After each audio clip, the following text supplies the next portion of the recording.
Hi there, I'm Mary Susie from Bead Me a Story, and today I'm going to show you how to make this bead knot stretch bangle. Okay, so we're going to be using rubber O-rings, and today I'm going to be using Picasso beads and jump rings to put this bangle together. This will easily fit over your hand and onto your wrist because they are going to stretch. You can see they're made with rubber O-rings. Just kind of show you the different colors that we have. They're really pretty.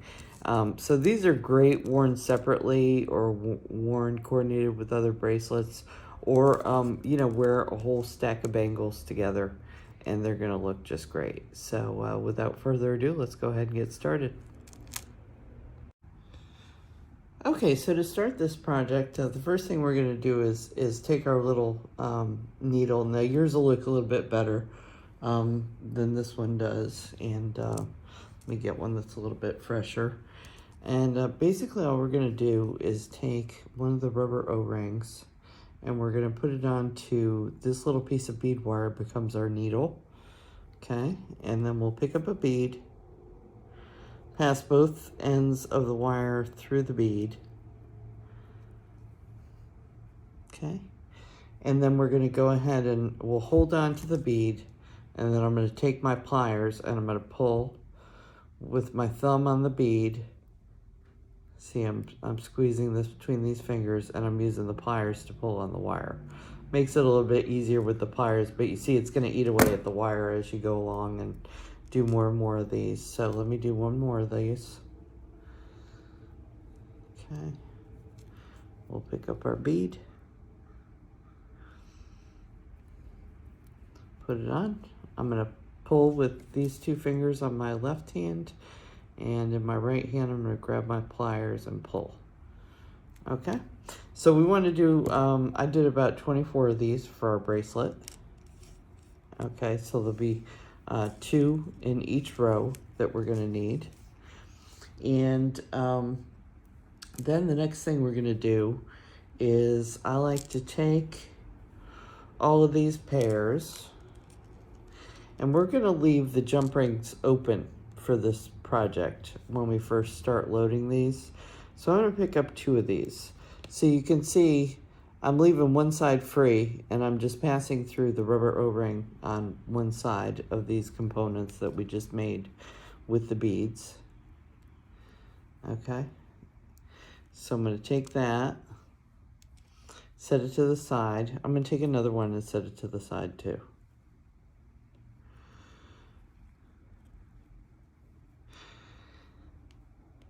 That one just doesn't want to go on. So I try and make sure that the bead is kind of in the middle of the O-ring, but it's not always perfect, so that's quite all right. It's not really a problem. Okay, so our next step with this component is I've left the jump ring open, and you can see we've got 2 hanging off the side. So I'm going to pick up another rubber O-ring, and again we're going to use our beading wire as a needle, and I'm going to actually pass it through. You can see these loops on these O-rings. I'm going to actually pass it through the loops of the 2 O-ring and bead components that I just added to this jump ring. Okay, and I'm going to pull that up. I'm going to use my pliers again to pull with my right hand. And how I like to do this is I kind of pull down here on the first loop first, the one that's closer to me. And once this rubber O-ring starts going through there, then I can grab the top one and it'll pass through both of them. Okay, and I want to get it about midway through. And then I'm going to take another jump ring. Apparently I didn't leave myself one, so I'll take another jump ring. Oh yes, I did right here. Okay, I'm gonna take another jump ring, and now this O-ring that I just passed through here, we're gonna link the 2 ends of it together. So they're gonna kind of fold in half. We're gonna kind of fold that O-ring in half, okay? And you can see that we have the 2 together and then the one passing through. Okay, so now I'm going to turn around this component, and this other side, I left the jump ring open because I'm actually going to take this off, and I'm going to take my wire again. I'm going to pick up another rubber O-ring, and I'm going to pass it through this other side of these two O-ring and bead components. Sometimes this passes right through, other times it wants to be a little finicky. So just be patient. It starts moving along faster as you do a bunch of these.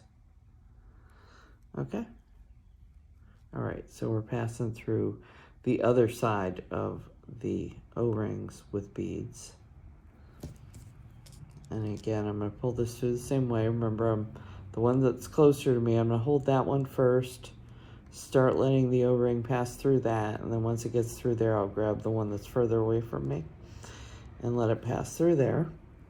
Pull the wire back out, and now I can bring my jump ring back and go ahead and fold this O-ring that I just added into the work.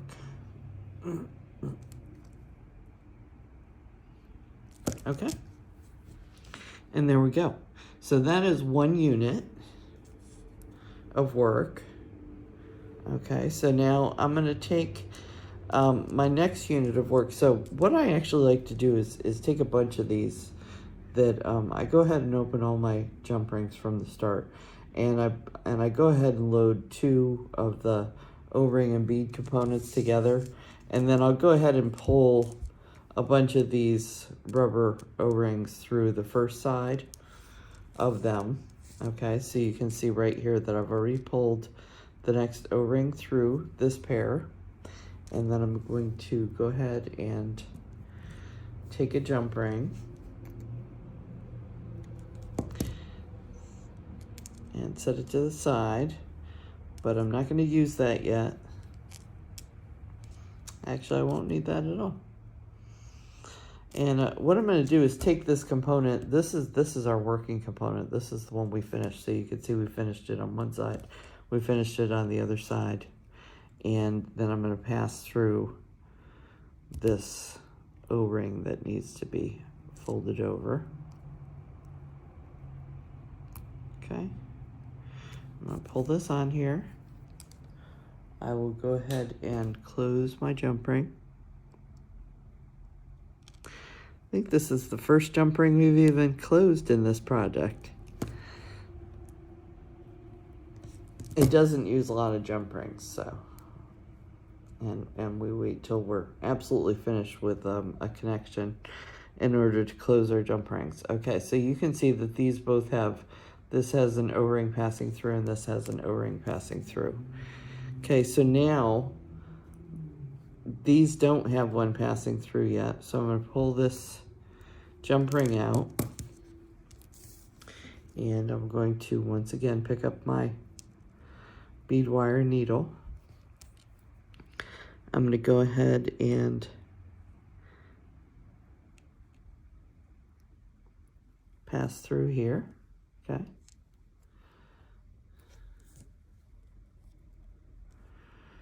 And I'll pull that through and pull it through. Okay. Let me get that. Let me get this a little bit further from the edge here on this side so that when I go to add the jump ring, it's a little bit easier to grab onto. Okay, so you see I've got that O-ring passing through. I'm going to pick up my jump ring and I'll pass through one side of that O-ring and then through the other side. And I'm going to leave this jump ring open again, okay? So now, just repeating the same thing that I just did from now on. So I'm going to take this jump ring here on the end of my working units, and I'm going to pass through one of these that I've prepared for myself that already has the O-ring passing through the two components. Okay, I'm going to load that on. close my jump ring. Okay, pull everything back out straight. And then I need to take this jump ring out and pass a rubber O-ring through it. So once again, I'll get my needle. So you can see this isn't, you know, you don't just, you know, add with this particular project. You kind of get one side situated, pass a jump ring through it to stabilize it, make sure it doesn't go anywhere. And then you pull the jump ring out of the other side to once again pull your rubber O-ring through your components on that side and give them that look that we're looking for. So I think these look like little beaded knots. It's hard to see actually how this is put together until you really go to do it and start breaking it down for yourself. And I'm going to go ahead and put this jump ring through.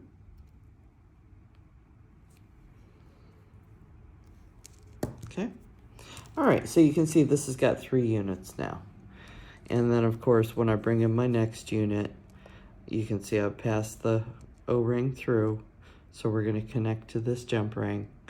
And then we're going to remove the jump ring on the other side, pass another rubber O-ring through, and then add the jump ring back. So we're just going to keep doing that until we have the full length of the bracelet that we need.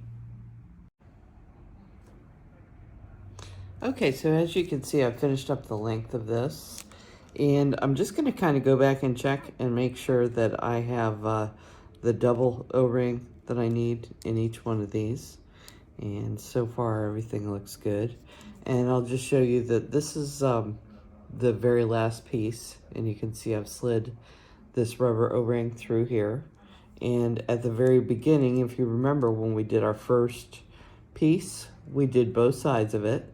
And then that has the jump ring sitting in it all ready to go.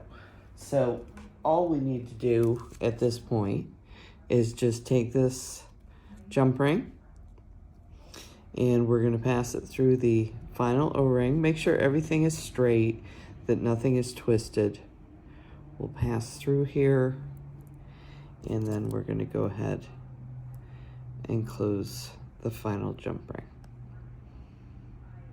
Okay, and once that's done, what I like to do, kind of pull these out so this is so that your jump ring is in the middle, and then I just do a little bit of this twisting it around just to get it all into a nice circle, and then you will be all set to go with this fun stretchy bracelet. This will wear like a bangle, and just to show you all the colors again, I did this in the tan colored ones, but you can make this in all sorts of different colors and wear them together. So I hope you enjoyed this. Be sure to like and follow us on YouTube. And of course, you can find these kits or any of these supplies available at beadmeastory.com. Thank you so much.